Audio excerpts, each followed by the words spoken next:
We begin in Brazil, which is facing its worst political crisis in over 2 decades, as opponents of Brazilian President Dilma Rousseff attempt to impeach her on corruption charges.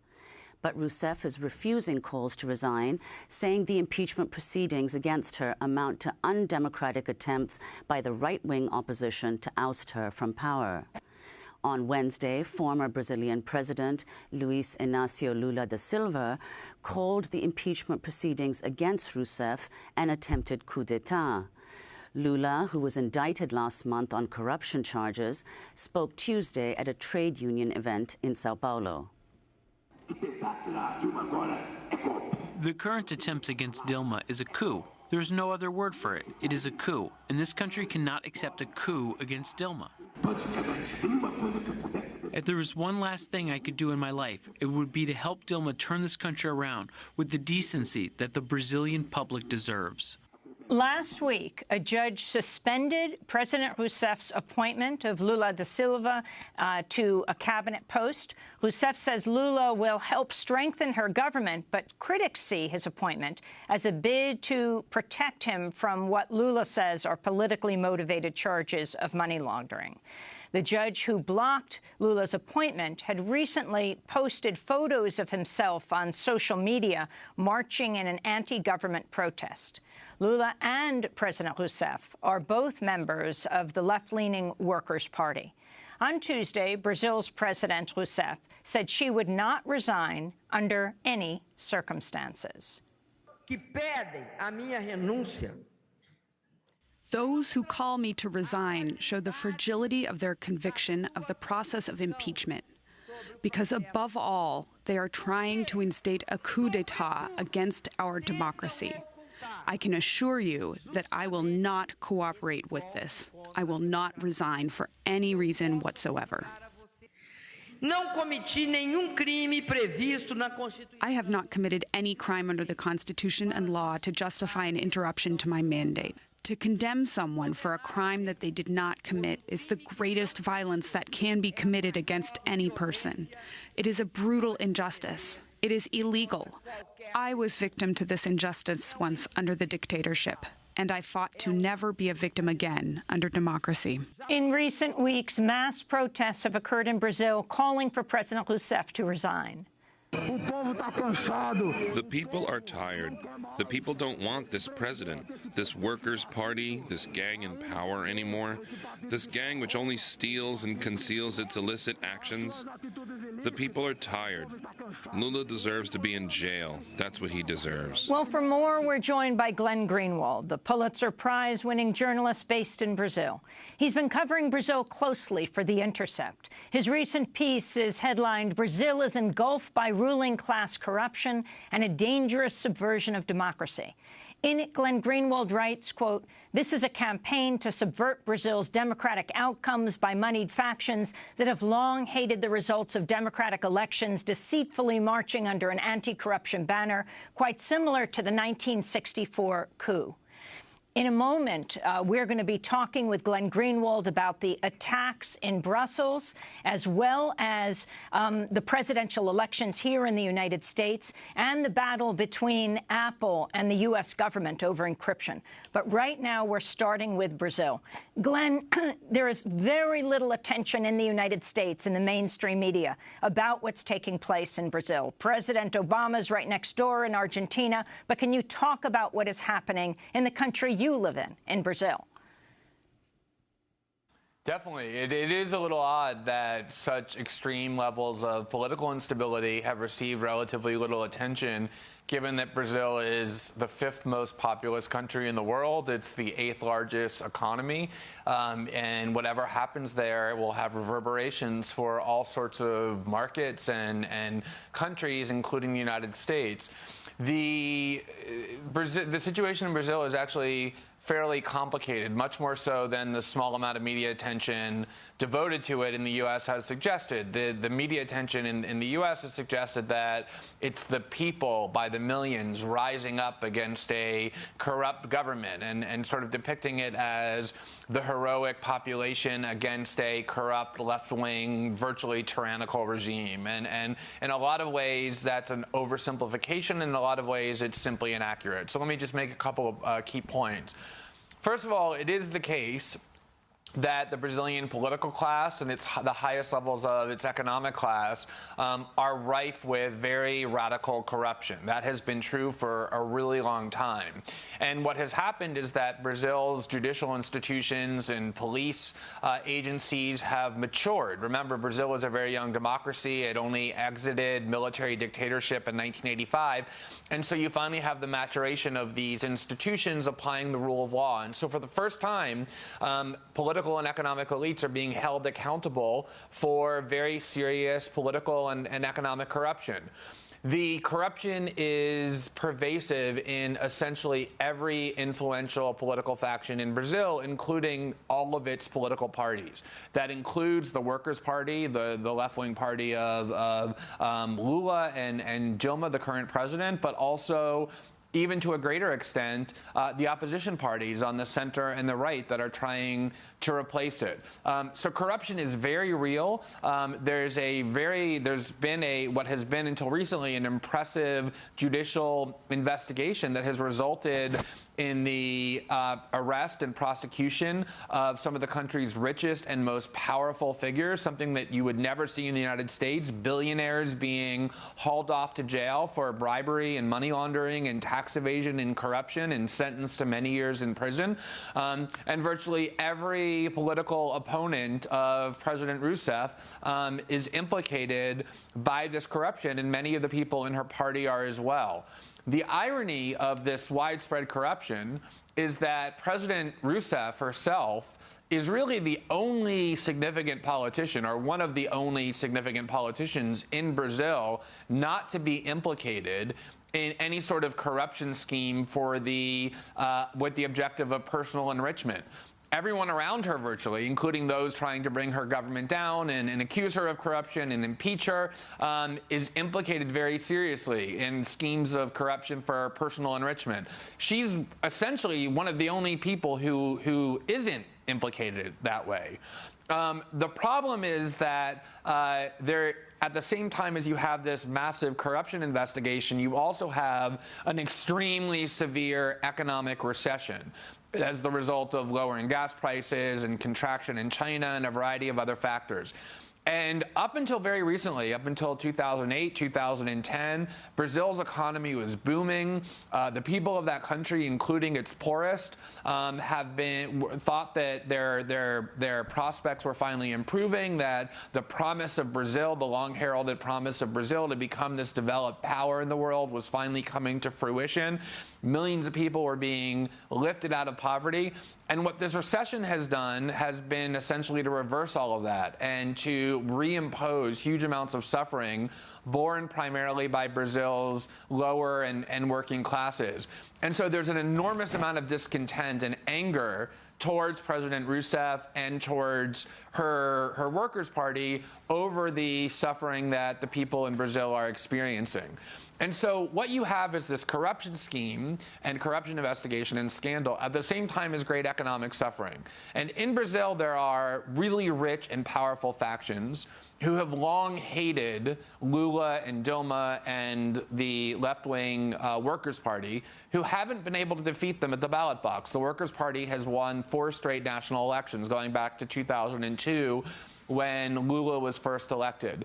And so what they are doing, and they're using their extremely powerful media institutions, beginning with Globo, which is by far and away the dominant, most powerful media institution in Brazil, run by, like all Brazil's significant media outlets, extremely concentrated wealthy families, are using this corruption scandal or using the anger towards the government to try and rile up people and essentially remove the Workers' Party and President Dilma Rousseff from power, really because they can't beat her at the ballot box, but they're trying to latch on this corruption scandal to the discontent that people feel because of the economic suffering. And so there is a validity to the corruption scandal and to the investigation, even aimed at the Workers' Party. But at the same time, what you're now seeing is, unfortunately, the judiciary, which has been pretty scrupulous until now about being apolitical, working with the plutocrats of Brazil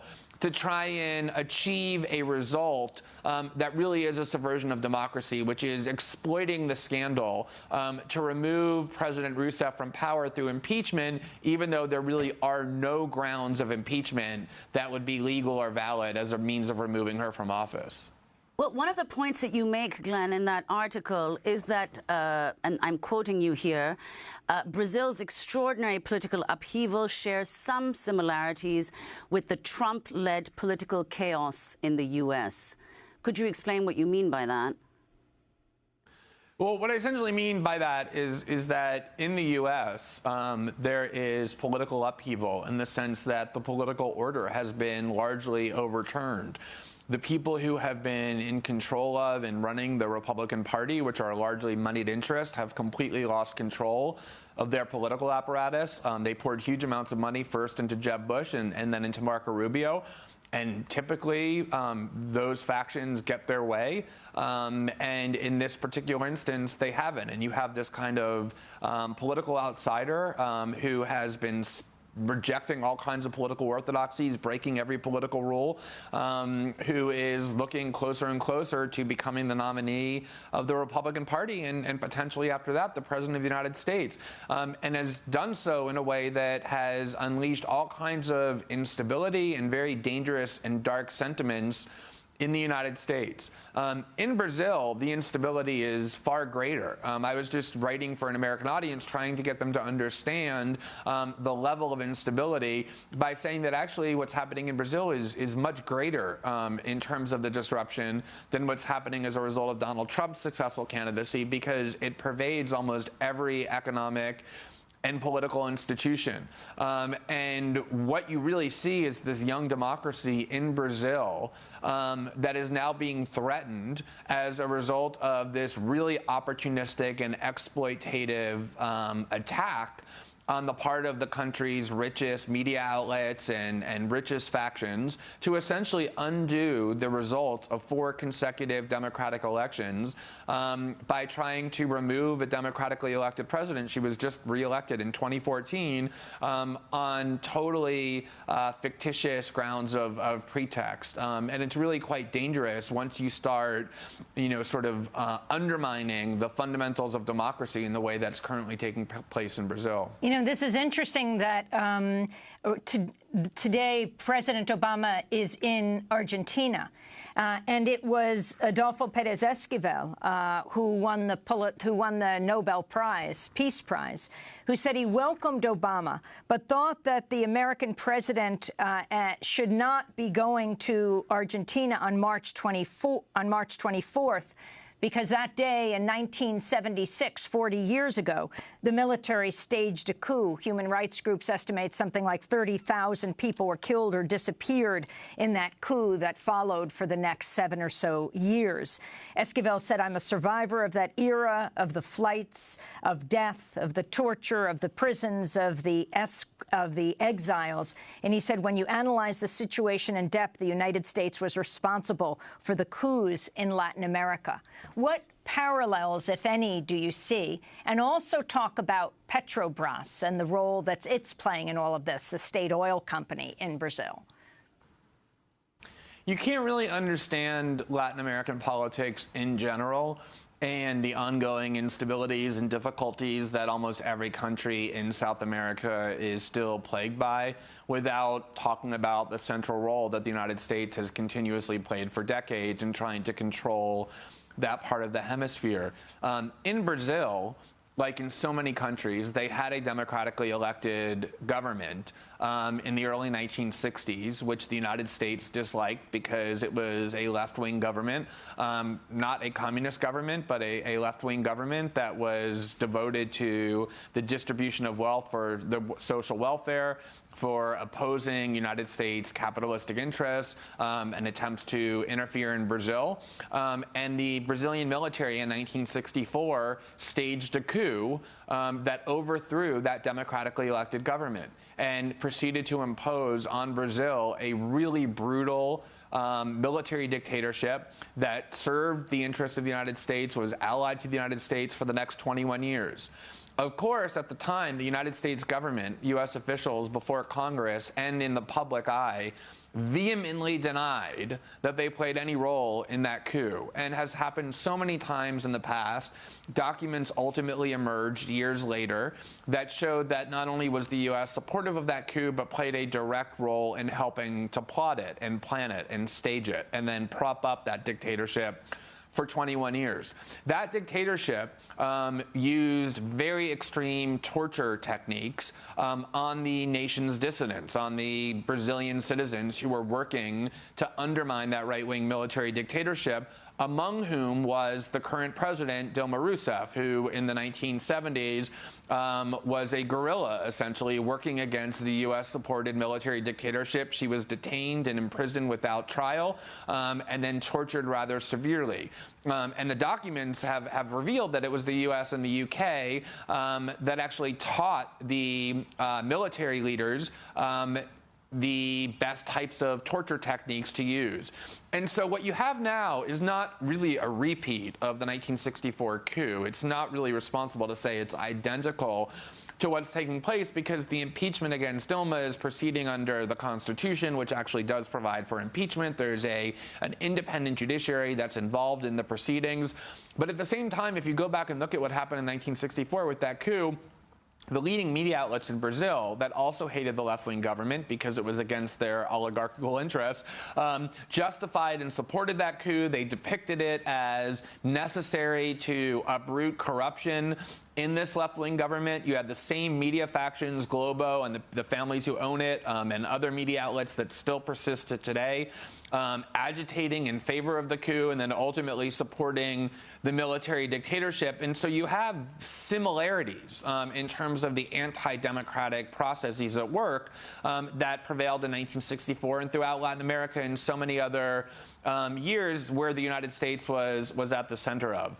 As far as Petrobras is concerned, Petrobras is the Brazilian-owned oil company.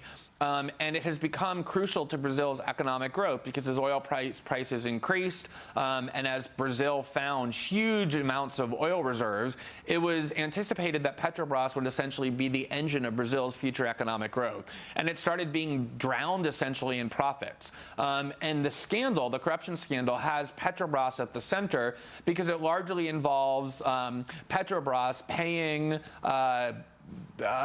bribes to various construction companies that they would essentially hire private construction companies to build various platforms and other infrastructure for Petrobras for oil exploration, and they would essentially pay far more than what the contract really called for, and there would then be kickbacks to the head of the construction company, but also to Petrobras and to the politicians who controlled Petrobras. And that really is what this corruption scandal was triggered by, was the discovery of huge numbers, huge amounts. You're talking about millions and millions of dollars in kickbacks and bribes to the politicians in virtually every significant party in Brazil that controlled Petrobras. Virtually nobody is unaffected by it. And the more they've investigated, the more people have turned state's evidence, the more corruption has been discovered, to the point where even if you now do impeach Dilma, it's almost impossible to envision somebody who could take her place who isn't far more implicated in that corruption than she is. Well, Glenn Greenwald, we are going to break, and then when we come back, we're going to move from Brazil to Brussels to the attacks there and the response by the U.S. presidential candidates. We're talking to the Pulitzer Prize-winning journalist Glenn Greenwald, co-founder of The Intercept, and we'll link to his piece in this segment, Brazil's engulfed by ruling class corruption and a dangerous subversion of democracy. We'll be back with him in a moment.